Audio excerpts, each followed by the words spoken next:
We have the opportunity today to be in Beverly Hills at a very special dinner run by Rabbi Slifkin as a fundraiser for his biblical museum in Yerushalayim. It is a dinner of exotic eats, it's a dinner of exotic treats, it's a dinner of Mesorah. It is an important event, we're excited.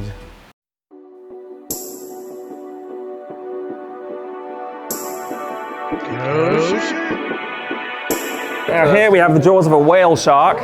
So this is a juvenile. This one would only been about 25 feet long, but they get to be 50 feet long. It has 3,000 teeth. You feel them? With your fingertip just then? Those were the teeth you were feeling. So my name is Natan Slifkin. I'm also known as the Zoo Rabbi. I run the Biblical Museum of Natural History in Beit Shemesh, Israel. And what we do there is we teach about the relationship between Judaism and the animal kingdom. Good evening, everybody, and welcome to the Feast of Exotic Curiosities. Are you game? Yeah. The Biblical Museum of Natural History is all about learning about the natural world, the animal kingdom, and biblical perspectives on it.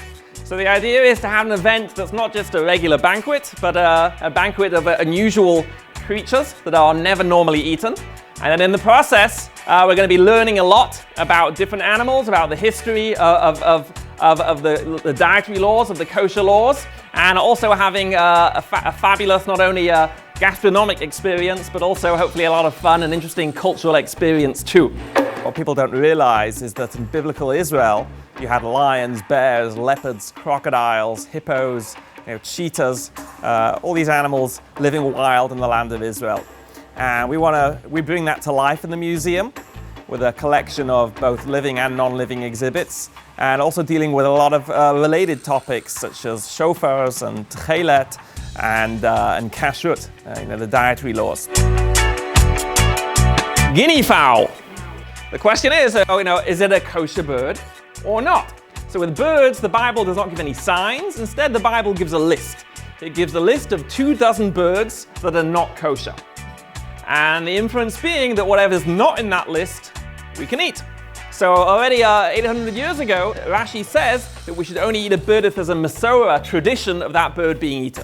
So one of the birds that they were able to retain the tradition for is the African helmeted guinea fowl. Right? So that is the bird being served to you in the salad right now, the guinea fowl. And if you come visit the museum, we have them live in our aviary. The laws of kashrut, they're both a fascinating way to learn more about the natural world, but also using natural knowledge of zoology to shed light on the laws of kashrut. And nowadays everything's become very industrialized, so people are only really eating beef and poultry.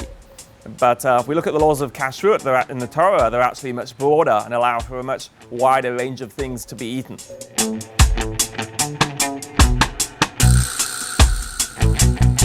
A lot of the things we're serving are somewhat controversial from the dietary laws. There's one thing that we wanted to serve that is totally not controversial and yet nobody ever eats. And that is the sparrow. So the sparrow is a very tiny bird.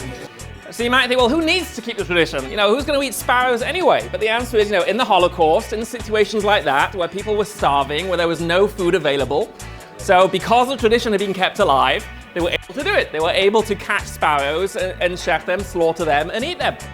And so sparrow was one of the things we wanted to serve tonight. One sparrow, I dropped it into the soup when they were cooking up the soup.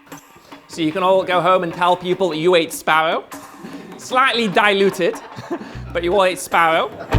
We have another sparrow that the chef prepared. Can we display the sparrow?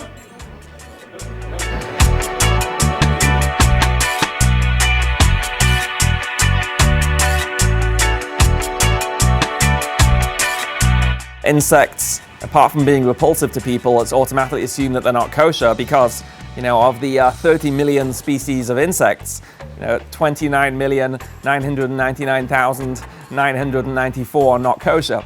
All right, but the Torah, does list a few types of locusts as being kosher, and the tradition for those has been lost amongst many Jews because these types of locusts only live in tropical countries. So the Bible says that certain locusts are kosher, but how do you know which locusts they are? So again, you have to have a tradition. The tradition is only for the Egyptian desert locust, and it is completely unavailable in the United States. We raise those live at the Biblical Museum of Natural History, and then we rehydrate them, deep fry them, and coat them in sugar or chocolate according to people's tastes. This is the only way you can do it. There's no other way to do it. It's not like if you miss this opportunity, you can get kosher locusts on Amazon. It's now or never. We're excited to show you a rabbi who's doing the research to find out what traditions were, where they came from, and rescue the lost tradition. Kosher crickets? Ask your LOR.